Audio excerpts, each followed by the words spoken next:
And now, ladies and gentlemen, you are entering New York's greatest place for all things film. Starring your host, Tommy Smart, your co-host, DJ Gowski, your head of reviews, Brother Wells, and your news anchor, Haley Marks.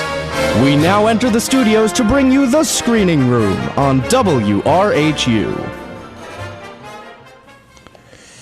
And happy belated Halloween. Is there anybody alive out there? Yeah, I just like channeling my inner Bruce Springsteen from like last night. This morning, Tommy. I know, right? That so I gotta like just wake you up. I'm a Jamaican zombie this morning, as you can see. Jamaican zombie.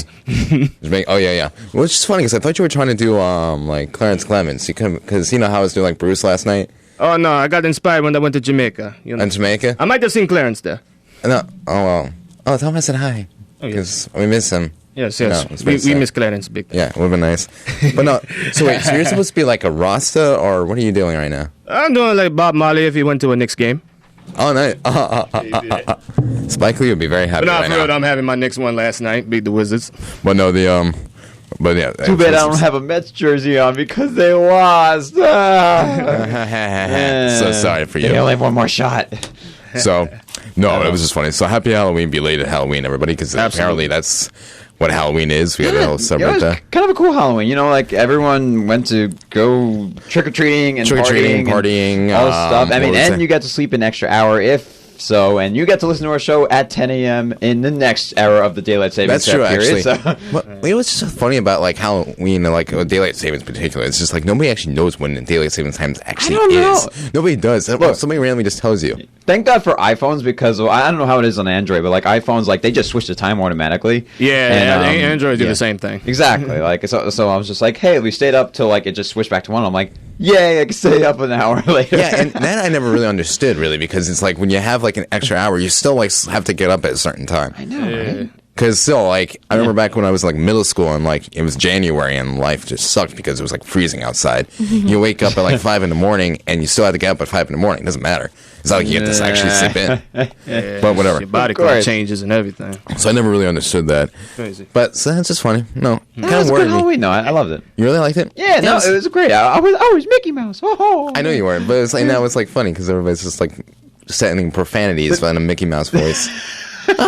I know. I'm like killing my voice doing that for 2 days straight. It was crazy. Yeah, how is that when doing it for like 2 days straight? Because you're like, it's really high pitched and it's just. I don't even think I can do it. It's like, Mickey. Mickey. Yeah, I can't. You know, like, I can't get. I can only get to a certain level. Haley must have loved that.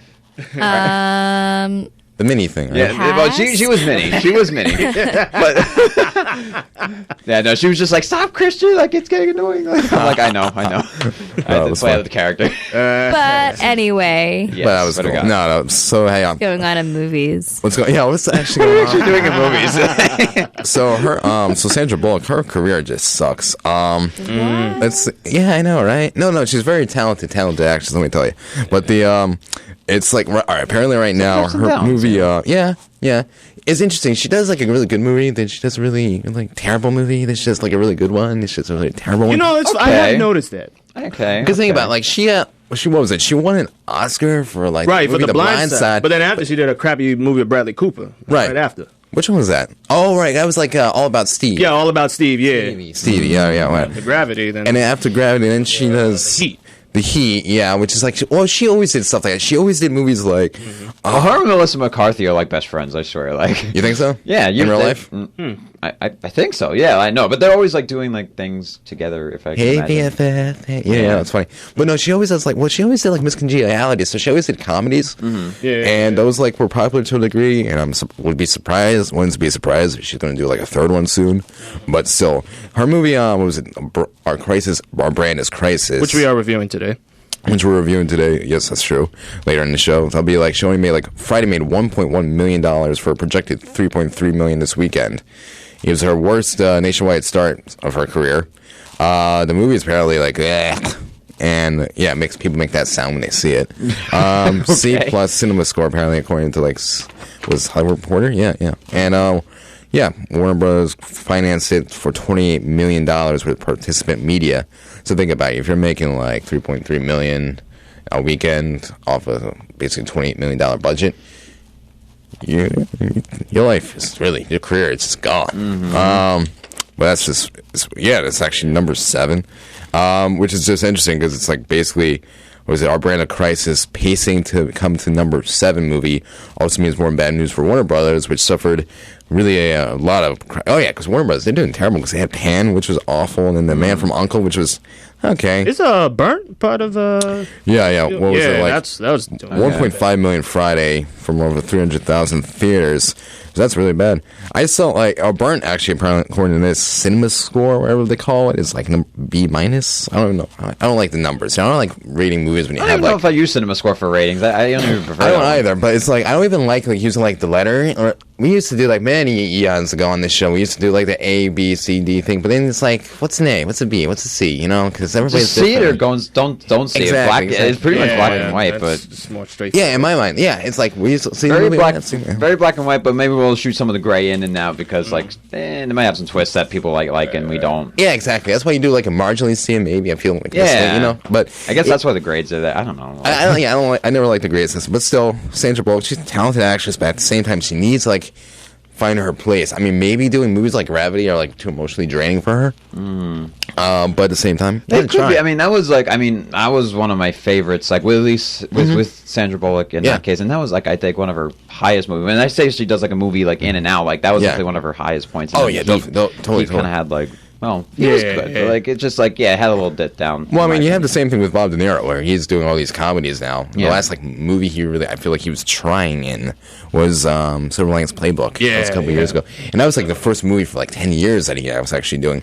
He just keeps doing comedies. These actors, they go to start doing comedies just to either get a paycheck or just for fun. Yeah, I mean, help somebody out. Through a good portion of his early career, he was doing a lot of serious films and whatnot. If it helps at all, when you're saying Sandra Bullock, I really cannot see her in a comedy film. I don't know why. You never saw Miss Congeniality.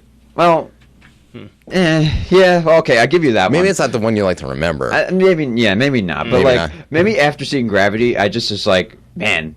Want to see her do more drama. I want to see serious stuff now. She just seems like she is gung ho. Get your stuff done. Yeah, and she's talented. People surprise you. Yeah. I mean, but it's sad. All right, so when we get back on the show, it's just gonna be just us day because it's Halloween and everybody's too hungover or to be interviewed. So we're just going to with candy. Oh yeah, candy too. Yeah, sugar high. You get that sugar Somebody high. Somebody got the itis. Really up.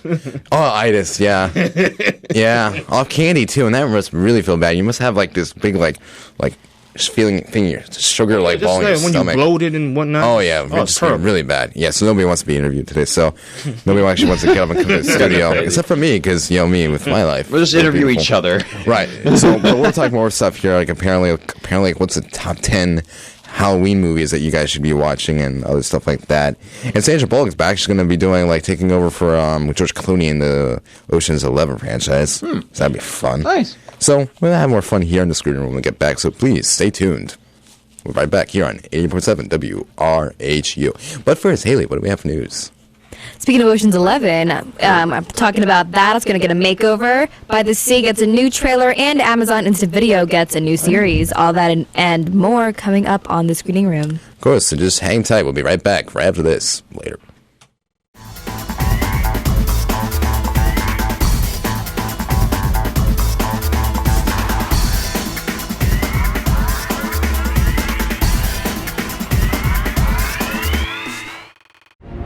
Who Run the World? That's right, girls. And Hollywood is pushing out another all-female reboot. Heist films usually have one token tough girl. This time, there'll be 4. A new Ocean's 11 is in its pre-production stages, and Sandra Bullock is said to star in the film. This won't be Bullock's first time taking on one of Clooney's roles. Our Brand is Crisis was released just a few days ago, and a movie in which Clooney was set to star in before he suggested Sandra Bee fill the role instead. According to reports, Olivia Milch, writer of Queen and Country, has been working on the script for months. Gary Ross will be directing. Speaking of powerful women, Angelina Jolie's latest film, By the Sea, is coming to theaters soon. Directing and starring is Angelina Jolie. Co-starring in the film is Jolie's husband, Brad Pitt. The film is set in the south of France during the mid-1970s. A traveling couple begins growing apart as they meet new acquaintances. A second, slightly more detailed trailer for By the Sea was released this week. Jolie said, "I like trailers that don't explain the whole film." Also starring in the film is Melanie Laurent. By the Sea appears in theaters November 13th. In other film news, Netflix's latest online movie competitor, Amazon, is updating their content.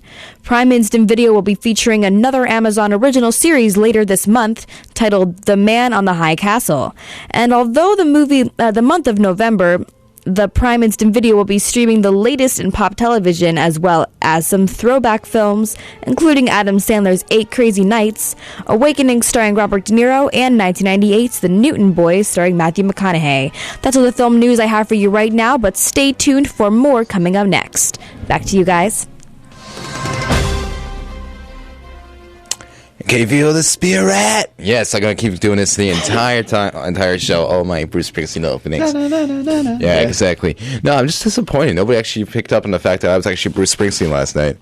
Nobody. Yeah, you were like dressed in all black. You know, all like black, the whole jeans, the whole missing get the up. soul patch. Yeah, soul patch. This little weird little soul patch thing he has. But the nobody picked up anything. And like, what was really disappointing too was like when nobody like some people knew who I was talking about, some people didn't. But the second you go like 1, 2, 3, 4, everybody knows what you're talking about. Yeah, everybody gets it. Like it was cool. That was funny. That's great. But that's I like the costume. I like the costume. It's very nice. It was like whatever. That was cool. We should post some picture of that when us last night when you were like in your Mickey outfit. That'd be funny. But the cool. So with Halloween, I want to talk about. I know that's just over now. We're in November.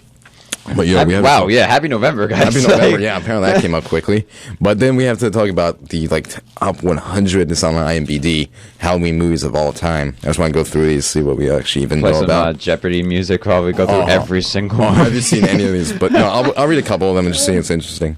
So apparently number 1 is Hocus Pocus. Oh yeah, that's with Bette Midler, Sarah Jessica Parker, Kathy Najimy, and Army Katz. Let's see. I think I saw a screening of this like last night. After 3 centuries, 3 witches sisters are occurred in Salem, Massachusetts on Halloween night, and it's up to. So this is basically like a retelling of Salem witch trials. That's weird. Yeah, it's cool, and it's really quirky. Quirky? Is it scary or is it just like cute? No, I mean it's like it's a kids movie, so there's like light scares and stuff, but it's really quirky. I used to play it on like Disney Channel. Oh, no wonder. Yeah, that's where I heard about it. Yeah, I think I remember this, but it was just like really bad, so it's just like I need something like with more like actually has a brain to it, but that's okay. That's cute if you. That's fine. You're a kid, buddy. Come on. I never was a kid. Hocus Pocus is cute. Halloween, the original. Yeah. So this one was cool because this one has John Carpenter film, which fun fact.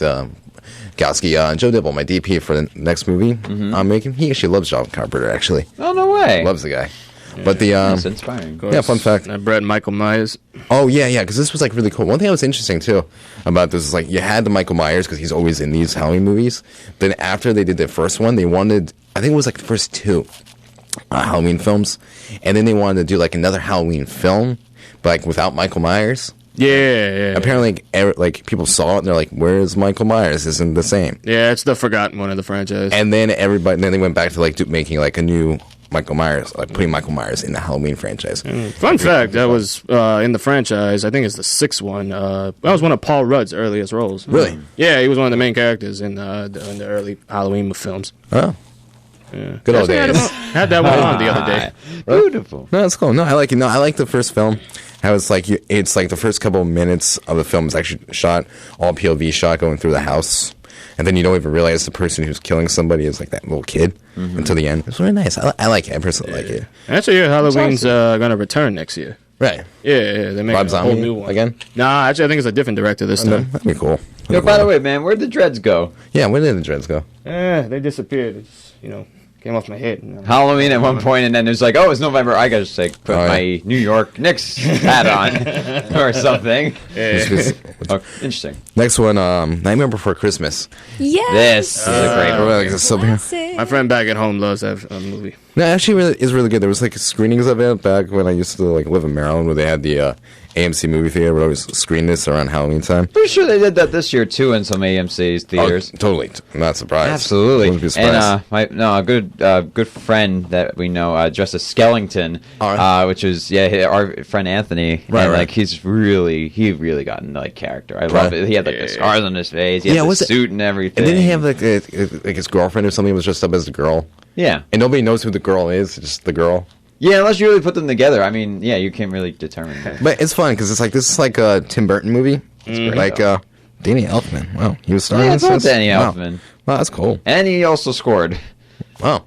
Yeah, he did both back then when Tim Burton and him were just like buds, and they're always literally buds, and they just creep the living heck out of people. But yeah, that's what they do. What's really cool too is they like do it together. It's kind of like a Christmas movie and a Halloween movie, or maybe Halloween first. And yeah, people- that's the charm of it. Yeah. So you can watch them like both holidays, which is cool. Right. I mean, I think it's more of like a Halloween movie. Even people I was talking to know, like, yeah, like I watch Nightmare Before Christmas. Right. Before Christmas. And I'm like, I watch it usually near Halloween. This makes no sense. Like, you could go either or. Yeah, like, it's interesting. Well, because it's about both holidays. Right. But I think like if you you could definitely watch it during Christmas. Actually, if it was told from the Santa Claus perspective. Right, of things. right. Santa Claus. I think actually Danny Elfman got the idea for it when he was in a store and they were like in the midst of getting all Christmasified around this time. It was like right after Halloween had ended, so they still had like creepy things and ghosts and skeletons hanging around. But then right next to it was like little Rudolph toys and Santas, and he was like, "Oh, that's weird. I can totally make a claymation movie." Really, that's so dope. Really, that's hilarious. Yeah, I mean that's where the original idea came from, and then he wrote a poem, and then it was going to be a short film, and then it turned into a really successful long film. Yeah, that's actually better too. By the way that people think of these ideas, we were talking about like a Terminator thing. Is like he drew like something about like some dude in a fire. And, like I mean, there's like all these like weird mishaps of just like movie making. I wonder, especially for the Halloween ones, really spooky ideas and just like even simple things like this. Oh yeah, because I can totally see that as being like a short film. At the same time, it's like better. It's better off being a long feature, especially Tim Burton since he loves that claymation stuff or like animated in general. I'm trying to make. Did he do anything else? He did Batman. That was live action. He did a lot of Wait, movies Tim Burton? Oh, Tim in Burton. live action? Yeah. Well, Sweeney Todd. Oh Right? yeah, Sweeney Todd. Yeah. You ever see that one? That's like a cool. I don't remember. Last year's Big Eyes. He did that. That was live action. Big That was actually, like, his Eyes. first actual real life film. Like it just handled like a drama that was just bizarre and weird. Yeah. Well, he's used to that. beautiful. Yeah. And that was actually a good film too. Yeah, it was. I wish like you can see how Helen Bonham Carter got the stuff from like Les Mis from that. Next one was Trick or Treat from 2007. 5 interwoven stories that occur on Halloween. Everyday high school or kid principal has a secret life as a serial killer. A college virgin might have just met a guy for her. Wow, that sounds like a horror movie. A group of teenagers pull a mean prank. Wow, that's classy.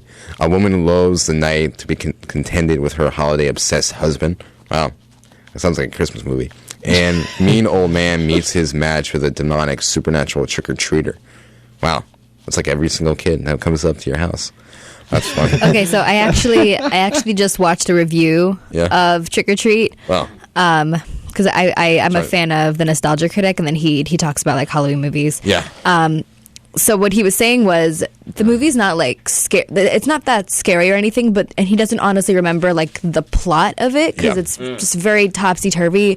But visually, he watches it and it's like this is a Halloween movie. Everything about it just screams Halloween, like literally. Like there's trick-or-treaters, there's people in costumes, there's candy, there's ghosts, there's pumpkins, there's like witches, and you know it's really crazy at this time of year. There's a lot of movies that are like horror movies that come out, but that are not actually about Halloween. Even the movie Halloween isn't really about Halloween. About Halloween, right?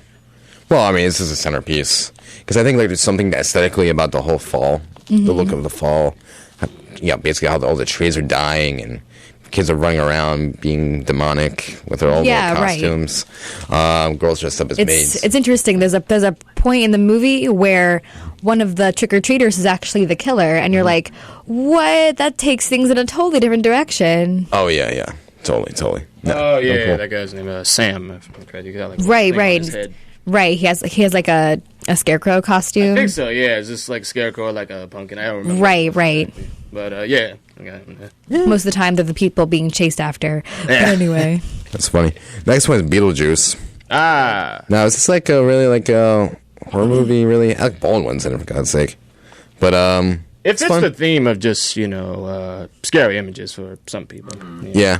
If I say it 3 times, will he appear? Nah, I don't think so. Beetlejuice, Beetlejuice, Beetlejuice. I love Michael Keaton. Just Womp womp. Michael Keaton, but maybe not Beetlejuice. That'd be fun. Yeah. So that's all right. The Addams Family is the next one. Now, this was directed by Barry Sonnenfeld. Fun fact, he was the director of the Men in Black franchise. This was okay. I mean, like, you had that, you had the TV show. I think I remember the animated series more than I remember the actual movie. Same. But it was, like, memorable. It's his first film, and he didn't really, like, care about it. It was okay. Halloween Town. Why is this even on here?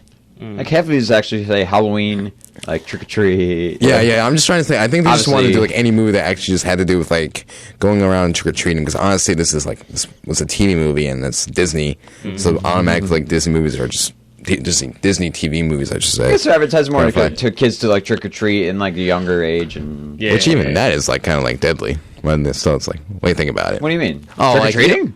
Well, all right. This is me being very. I mean, my pessimistic. cousins went on yesterday. I don't Okay. think it was deadly. Okay. No. I just remember growing up, like I had teachers back. What'd you deal with, man? No. I used to like throw Halloween parties at my house. It was fun because I used to. sweet. Yeah, I used to like do these like really intense Halloween rides in like this woods next to my house. So like it was like I like throw a bunch of kids in the neighborhood and say, hey, you're gonna do that. Help me out with this, and then create a cool little ride. Like set up like a haunted house. You go like push them in a wagon, and then you're just like scared of the living heck out of people. Oh no, it was cool. It was cool. No, I made an entire like little play out of it. It was fun. Awesome. But no, I was like, all right, what I was getting at was like, you know, how Halloween, some parents are like overprotective about like the candy and stuff like that. And like Sure. worrying that there's going to be like a razor in it or something like that. Yeah. Yes. So that's why I'm like, just like, you know. I it's mean, not cool. I literally have Hershey's right here. I mean, I hope that they don't have razors. Yeah, I in hope them. so. So you know. I always had to blame CVS for that. Oh God, I hope not. Next one is Casper. Casper. I love remember Casper? The soundtrack to that is actually a very unique one. I watched love that when listening I to that was one. 8 years old. Yeah, I remember that. That was cute. I forgot Bill Pullman was in this. I was actually like, what was it? I was doing my.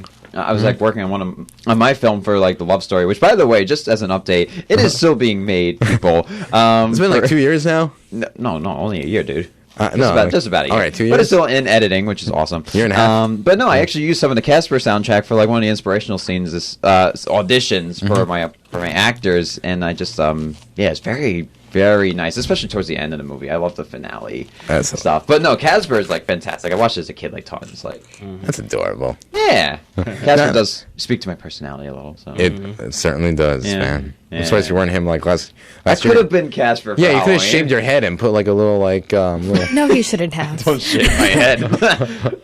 just like no. What she says. Don't shave your head. It would Don't have do been fun. that. I mean, like, come on. I could use a bald cap. I don't know. Bald cap, shave your eyebrows. That'd be fun. Oh, don't go that far. Casper and dreadlocks. What do you think? Casper and Casper dreadlocks. and dreadlocks. You just see the Skin dreadlocks. You white. didn't see I just him. want to see the dreadlocks. It's a Body. moving pair of dreadlocks. So when good goals go bad, that's another TV movie. Why do you keep making like TV movies? Come on, all these movies. I didn't even heard of that one. Come on, half of TV movies always suck. I mean, yeah. All right, so like in October 1981, Curtis Danko, the creepy kid from the small town of Wakers Falls, was killed in a mysterious accident. If he was a creepy kid in the neighborhood, why would anyone care that he was gone? That sounds really rough, but let's be serious in the world of a movie. Right. All right, that's one.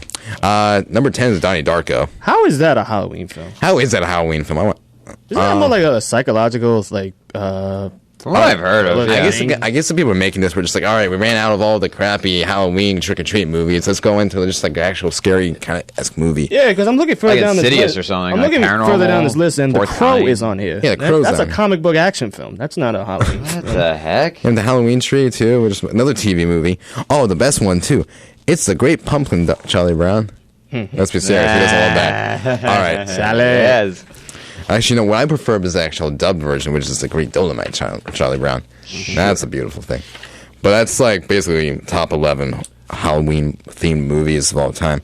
Okay, right about now we gotta like go to news. But first, when we get back, we'll talk about other stuff too. Will Smith. Yeah.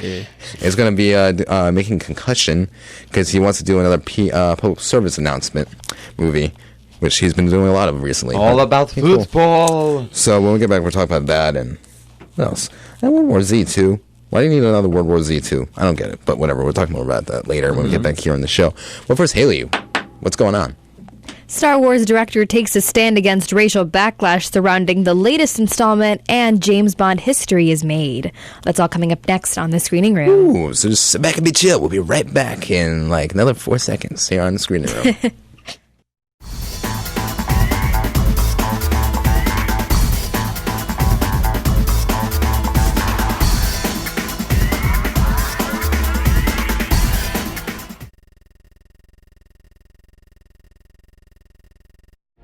Star Wars The Force Awakens has faced some racial backlash with the start of its Twitter campaign, #BoycottStarWars7. Thus, the campaign was started to prevent black actor John Boyega from being cast in one of the lead roles.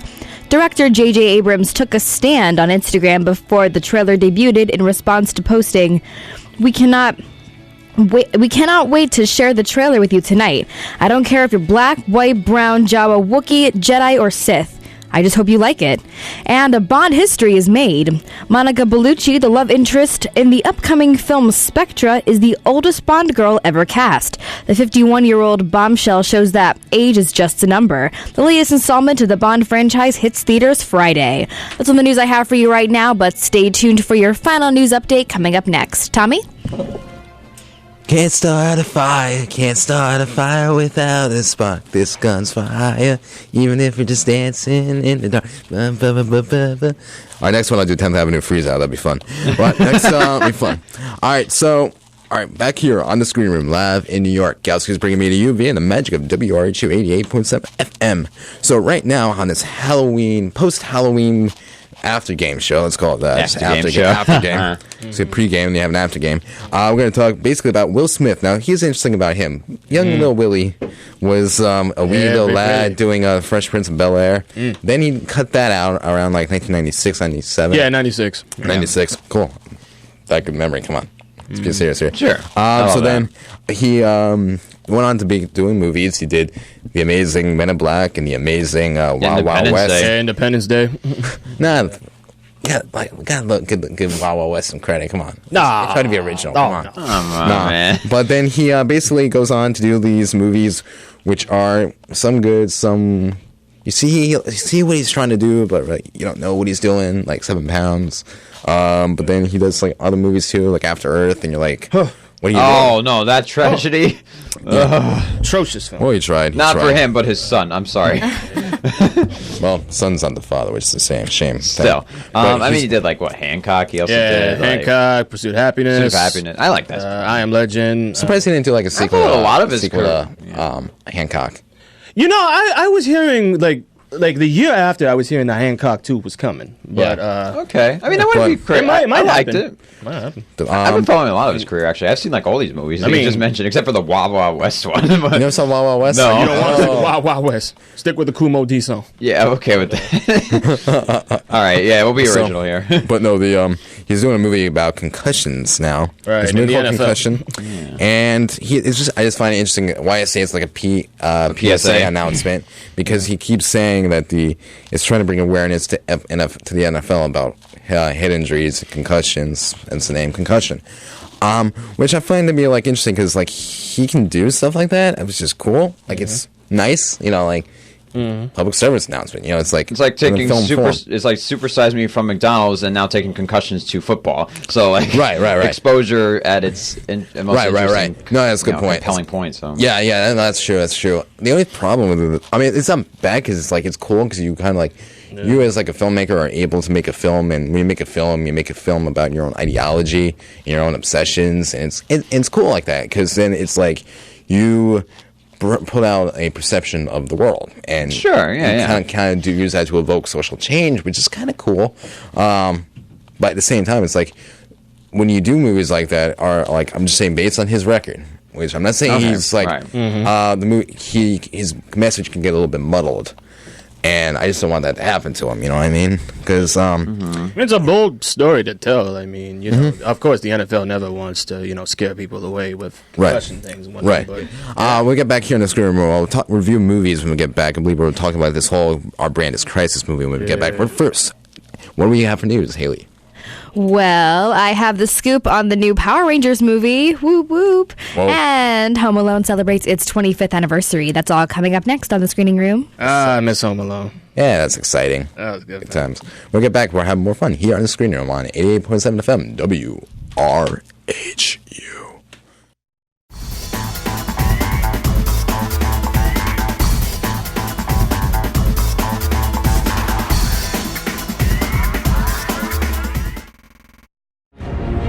It's been a year of childhood nostalgia, and the next movie to bring you back in time is none other than Power Rangers. Written by X-Men First Class writers Ashley Miller and Zach Stentz, Lionsgate is hoping to cast relative unknowns as their leading teen heroes. The film won't change too much from its original 90s TV series, but audiences can look out for some new faces on the big screen. Power Rangers will hit theaters January 13th, 2017. Home Alone celebrates its 25th anniversary. The classic film that hit theaters in November 1990, Home Alone, shares an inside look at how sometimes the most memorable scenes become iconic. Director Christopher Columbus and the cast members reveal the making of the film's most famous moment, Kevin's signature scream. Columbus says the script called for Macaulay Culkin to put on shaving lotion on his face. It burns his skin, and then he screams. We didn't know it was going to be the universal image for Home Alone. That's all the news I have for you this week, but tune in next week for more news on the march. Back to you guys. Teardrops on the city bed, Scooter's searching for his groove. Feels like the whole world's walking pretty and you can't find the room to move. I'm going to finish that later, I'll be dope. Alright, so right now on this movie, we are going to talk about reviews because we have to review movies because that's what I'm here for. So, first off, we got to talk about this young Sandra's, it's not even young anymore, but still. Young Sandra. Young Sandra's. Young Sandra. Sandra's. Sounds like a British drama movie from like Young the Sandra? 30s. Young Sandra. All right. I'm gonna go into a huge tangent about that, so we don't have time for that. So, Our Brand is Crisis. So This movie. this was inspired by the 2002 elections. The people aren't real, but the strategies were. The film focuses on political strategist Jane Bodine, and she tries to get politician Pedro Gallo to become the president of Bolivia, but she comes to realize the task's not easy, and his public perception of him, as well as the state of the country, makes the job a little difficult. And let's go to when she's working with Pedro. The experience is important because the problem Because the problem is that you're slouching. Stand up, on the level. Come on, youth, vigor. New question. Senator, how do you respond to people who are calling for constitutional reform and greater representation for the indigenous peoples of Bolivia? Well, you do not use a blunt knife for surgery. These people are not educated. I'm sorry. These people? Are you kidding me? Enough! I've had What, have we Let's slid take five. backwards? Everybody out. Did you? So okay, like I said before, I think knowing that the box office is really terrible for this movie, and she goes down, down, down. I was actually kind of disappointed because I was kind of, I was very enticed by, basically the previews for this picture because it was kind of had this whole Argo kind of vibe. It's kind of funny, but kind of dramatic at the same time. Bit, yeah. So I was kind of looking forward to it, and then I hate it when they lie. They lie to us. Advertisements. So this movie is terrible. One of the things about it seemed as though we should have gotten more out of this film. There were moments where it just really kind of shifted gears a little too much. Yeah, I think it was definitely muddled, and you didn't know exactly what they were trying to do. Yeah, the script was nowhere near impressive. Yeah, it's almost like almost as uneven as the Butler, Lee Danielson Butler, which is almost like unfocused. You don't know. Really, it's just this is the Sandra Bullock show here. I mean, she really commands, and she's a force here, and. She has her moments and whatnot, but there's a particular one, but Yeah, I mean, here's one particular moment. Yeah, it's okay. I mean, it just wasn't that good. Yeah, she tries hard. I mean, I definitely tell she was trying in this movie. However, it just wasn't coming out the way it probably should have. But it's okay. So my eyes, should you see it? Nah, don't see it. I like the cinematography. I'm a very cultural brother, and I love seeing the countryside and whatever. And Bolivia's, all right, that's more so. But still, with the story itself, skip it. I mean, yeah, I mean that's fun when you see a movie like go down to a different country and you actually have like cinematography is good and the relationship between the but you need that whole relationship between the characters, the chemistry. Yeah, I mean, Billy Bob Thornton and Sandra Bullock, they have okay chemistry here. Yeah, no, they it's work okay. well off each other in some scenes. In some scenes. All right. That's a fun thing about like a movie when you have like a movie that has like, oh, I see what you're doing there. I see where you're going. It's kind of cool. It's fun. But then like, good job, scene. But then the rest of the movie just doesn't add up. Yeah. You know? Yeah, So no, that's what you have actually, I had that same reaction. Yeah. But anyway, please skip it. Yeah, it's sad. Yeah. What's the next one? Scout's Guide to the Zombie Apocalypse. So, this is about 3 fools who decide to join the Boy Scouts, and they come to find that their town is being invaded by zombies. And so, these scouts, Ben, Carter, Augie, and hot cocktail waitress named Denise, all team up to take on the zombies, and they utilize all their Boy Scout skills. And let's go to the clip.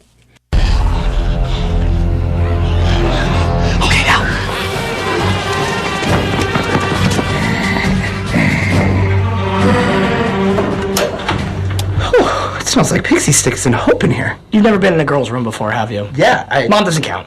Well, Any female relative doesn't count.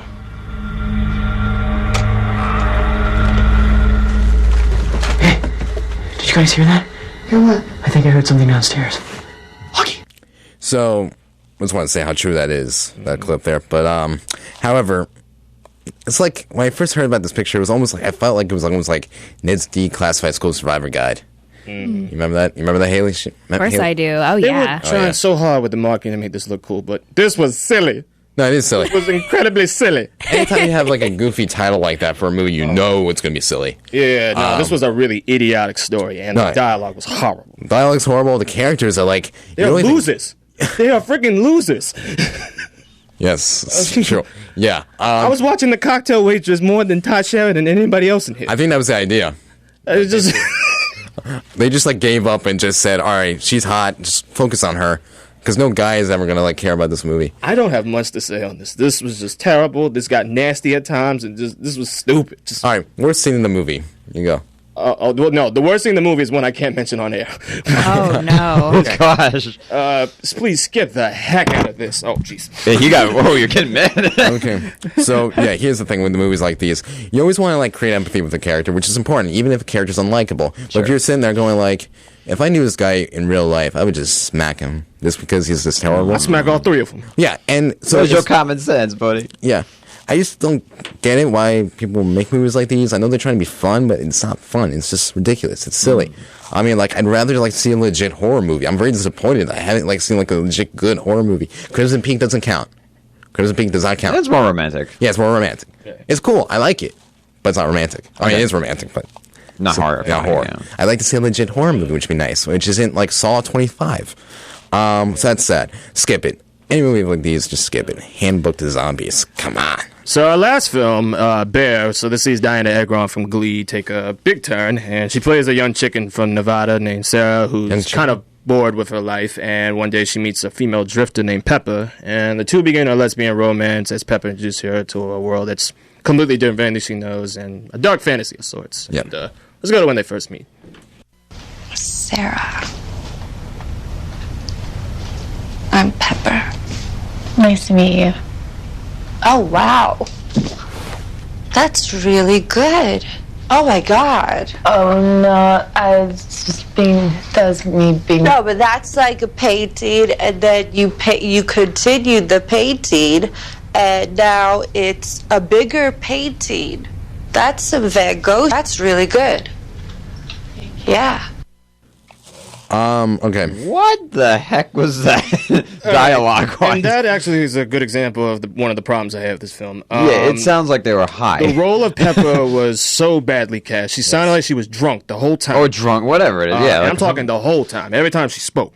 And I think they just thought that would be sexy, but I don't no, think it sounds like very forced. It's very forced. The other thing is that she didn't come off as mysterious, as alluring as I was kind of hoping, and you know, because when you have a character described as a drifter, you need to have like some appeal, like sexual side, but also kind of with a past and everything. And I just didn't see that. I was like, no, it's like you just don't get any vibe into the characters. There was no intrigue. No, there's no intrigue at all. I saw her on the street like this. I'll just keep walking. I won't even look at her. You walk the other way. You're saying. No, I continue walking. It's like there's nothing that's gonna make me want to go talk to her. Right, exactly. Especially when they're not even inviting, and girls aren't inviting enough sometimes. Right. But it's like the problem is like you don't get any insight into these characters. You almost don't even care about the characters. Again, you have two movies back to back that you don't have any empathy for.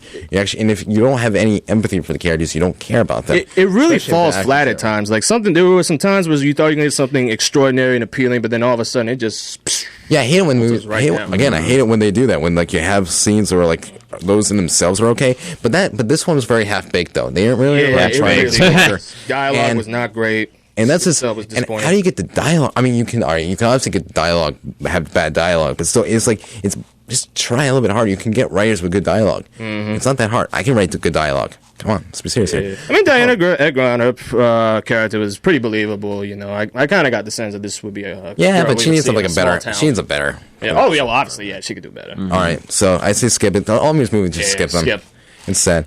So that's what. Week. A bad scooter. This is what happened last year with John Wick and all those films. Like, we skipped all of them. All right, so that's what we thought about the movies today. Me and the big man here thought about them. Let's see what you guys thought. Haley? So coming in at number 1 this week is The Martian, grossing $3.5 million on this weekend, but it grossed $174.9 million overall. Next up is Goosebumps, grossing $3 million this weekend and $49.9 million overall. Next up is Bridge of Spies, which grossed $2.4 million this weekend and $39.6 million overall. And then after that is Burnt, grossing $1.8 million on its opening weekend. And finally, Hotel Transylvania 2, grossing $1.7 million this weekend and $151.9 million overall. Now it's time for the Screening Room's Top 10. Oh, Halloween is done, but we still gotta pay tribute and homage to the top 10 horror films of all time. At number 10, we got 1982's The Thing. Number 9, we got 1968's Night of the Living Dead. Number 8, 1974's Texas Chainsaw Massacre, the first one. Number 7, Scream from 96. At number 6, we got 1979's Alien. Number 5, The Shining from 1985. Number 4, we got Halloween, the very first one. At number 3, Nightmare on Elm Street from 1984. Number 2, Psycho. And at number 1, The Exorcist, which was the first horror film to ever make it to the Oscars. And that is your top 10. Since there were actually no really great horror movies for the past couple months to celebrate Halloween, those are the movies you can probably check out. They might be on Netflix, might be whatever. I totally recommend it. But still, that'd be fun. Okay, nothing else we want to talk about. All right, Sandra Bullock doing another Ocean's 11 movie, doing that whole thing. There's a female Ocean's 11. Yeah, it'd be all right. That'd be fun. It'd be cute. Girl it's like a female power. Maybe she'll ruin that too, but we have no idea. Watch them get Julia Roberts back in there again. Yeah, I thought she would too. Maybe do a spin-off movie. Where They should get everybody, the whole cast and whatnot. See, Julia Roberts, Sandra Bullock. And it'd be nice to see her try that. By the way, so that's basically the bottom of the hour, 10:59. Actually, Casey will be filling in for Bosch on the next Fabulous Polka Show, so we're going to rock your body with everything that is awesome with polka next here on WRHU, and that'll be fun. Of course, for the past hour, we have basically brought the power and the glory and the love and the spirit and the noise of cinema right into your soul here on the Screening Room. And of course, every week from 10 to 11, we're going to bring it back to the power, everything to the people. Okay, so if you can't tell, I'm trying to do a Bruce Springsteen impression. But it's the worst one ever. I don't have soul I don't have soul. Mandela has soul. I don't have soul. But still, thank you, please. Thanks for listening, and tune in next week for more awesomeness with all that is cinema coming right to you here on the hot-stopping, hard-rocking, booty-shaking, love-making, Viagra-taking, yes, Viagra-taking, history-making, legendary Screening Room with Tommy Smart and DJ Gowski. And remember, tune in next Sunday on 88.7 WRHU FM. You just left the Screening Room with Tommy Smart and DJ Gowski.